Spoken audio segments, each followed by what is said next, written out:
Till 1969, when Stonewall happened, you couldn't gather. Because if you are in the community, you couldn't go, there weren't no such thing as bars that catered to us, but they existed. And why do you think they were existed? Who in New York funded everything illegal back then?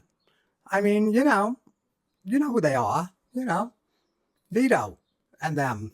Well, that's what was helping us until Stonewall happened. And then it wasn't like everything went perfect. Then they helped people like Sally and other people to open places. And that's how it was my whole time in New York. I mean, maybe in the 90s it changed a little, but I mean, everyone who opened up a nightclub opened it up with the help of them. You had your name on the door, but they were always hanging around to come get the money and all that. So that's who was funding all the Sallys. That's who was behind, because somebody had to do I don't know what that's called, paying paying Mary off, because otherwise she was always coming in to raid you. So, I mean, it was such a common thing to be raided, even when it was all legal. They were always coming, wanting to bother. But, if they were funded, I wish I could remember, but that's one thing that escapes me. There was a cop and we all knew his name, and the ninth precinct, I think, is the precinct over there. He tortured us. He tortured us, and we all knew him. And he would just take you in to take what you had.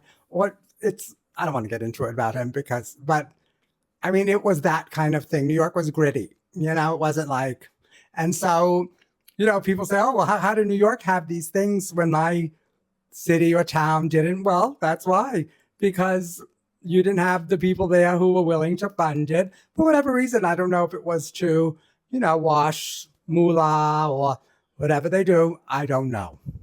I really don't know.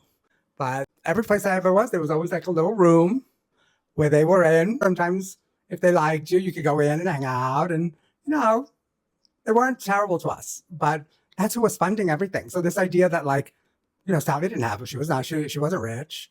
She wasn't rich. They gave her that club and they helped her. She must have been very popular. And then Sally's too. And, after Sally's Hideaway burnt down, because they wanted to keep doing whatever it is they were doing. Not that these places didn't make some money, because I think they did, because then there was that other one where the boys worked out of, and that was called Tricks, and Kathy was a doll. She was so nice, but I don't think she had all that money to be running that. But that's how it was a thing in New York, because there were people interested in helping for not the nicest reasons, for the reason that moves the world: money.